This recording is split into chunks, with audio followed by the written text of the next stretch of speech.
Assalamualaikum warahmatullahi wabarakatuh. Hello everyone. Good night. So in this night, we will presentation about the paragraph.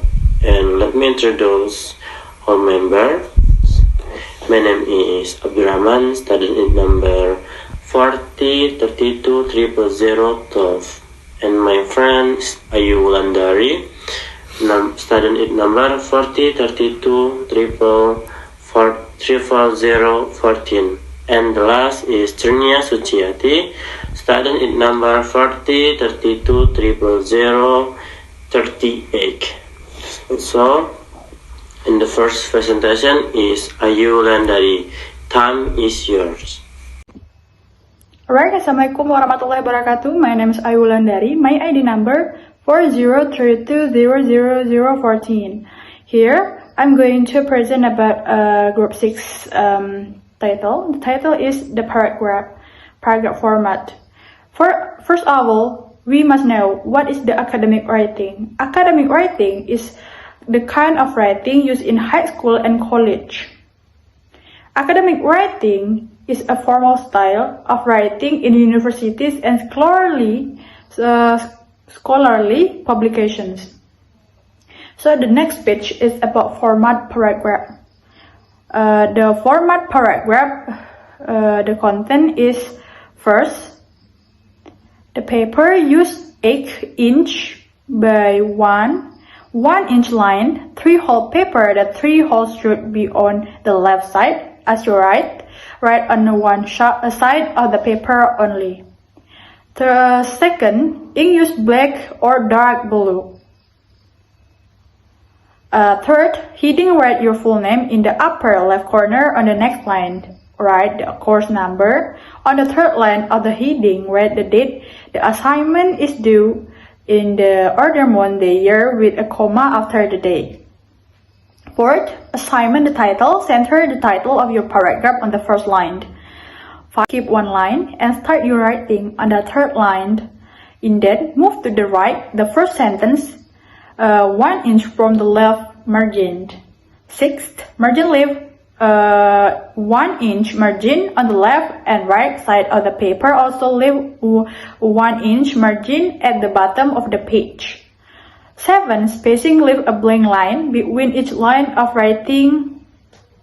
You can look at the example in the PowerPoint.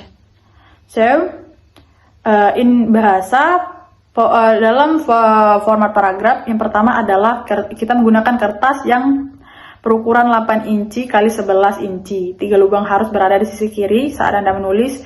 Tulis di sisi kertas saja. Jadi ketika ini adalah untuk menulis di kertas, handwriting. Dan kedua itu adalah menggunakan tinta hitam dan juga tinta biru tua saja. Tidak boleh warna merah dan juga warna pink dan sebagainya. Dan yang ketiga adalah judul, tulis nama lengkap Anda di pojok kiri atas di baris berikutnya. Di baris berikutnya tulis nomor mata kuliah. Pada baris ketiga judul, tuliskan tanggal penyelesaian tugas dengan urutan bulan, hari, tahun dengan koma setelah hari. Dan yang keempat itu adalah judul tugas. Pusatkan judul paragraf Anda pada baris utama. Dan yang kelima itu adalah tubuh lewati satu baris dan mulailah menulis pada baris ketiga. Dan yang keenam itu adalah margin, sisakan margin 1 inci di sisi kiri dan kanan kertas, juga tinggalkan margin 1 inci di bagian bawah halaman. Dan yang ketujuh, langkah yang ketujuh adalah spasi, beri 1 baris kosong di antara setiap baris tulisan. Jadi kalian bisa melihat contohnya di dalam PowerPoint yang sudah kami sediakan. Dan yang for the next page is about capitalization. What is the capitalization? Capitalization means using capital or uppercase letters. Capitalization of place names, family names, and days of the week are all standard in English. Using capital letters at the start of the sentence and capitalizing all the letters in a word for emphasizing are both example of capitalization. It's the information from the vocabulary.com.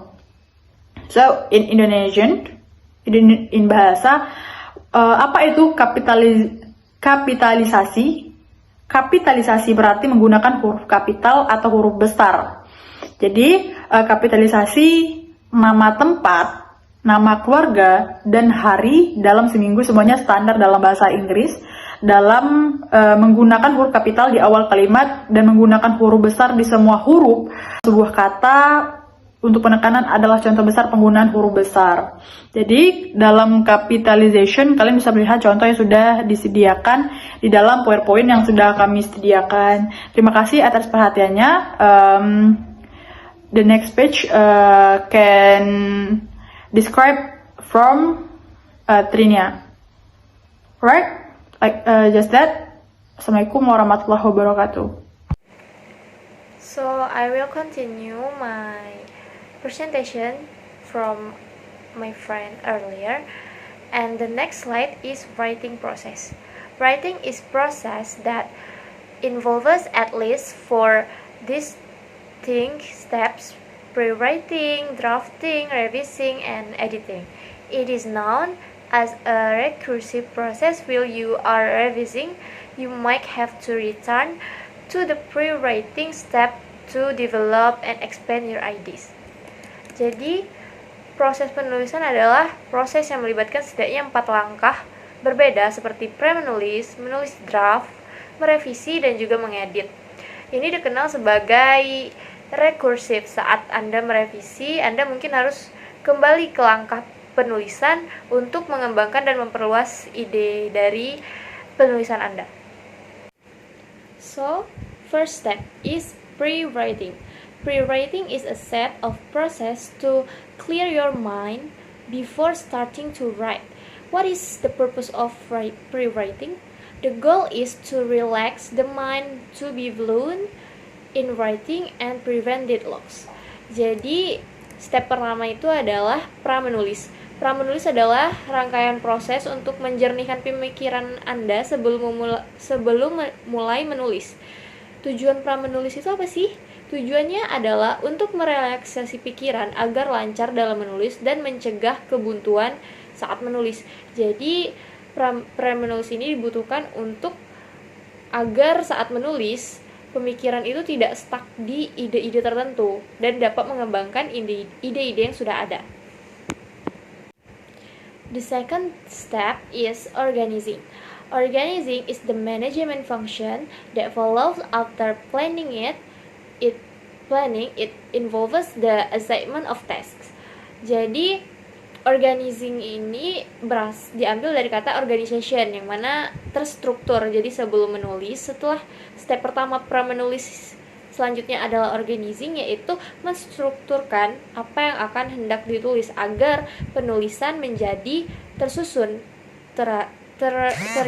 terperinci dan menjadi tulisan yang rapi dan saling berhubungan antara paragraf satu dengan paragraf lainnya, karena organizing ini artinya adalah terstruktur. And the next step is writing. Express ideas in the form of words that can be read and understood. Jadi, setelah kalian menyusun secara struktur apa yang hendak kalian tulis, tentunya kalian akan menulis hal tersebut, ide-ide kalian yang sudah kalian kembangkan. Dan penulisan dalam bentuk kata-kata yang bisa dibaca dan juga gampang dipahami oleh orang lain. Dan tentunya mengandung informasi yang jelas. And the last step is polishing, revising, and editing. Writing that has been finished, reread and look for shortcomings so that they can be corrected and become better writing.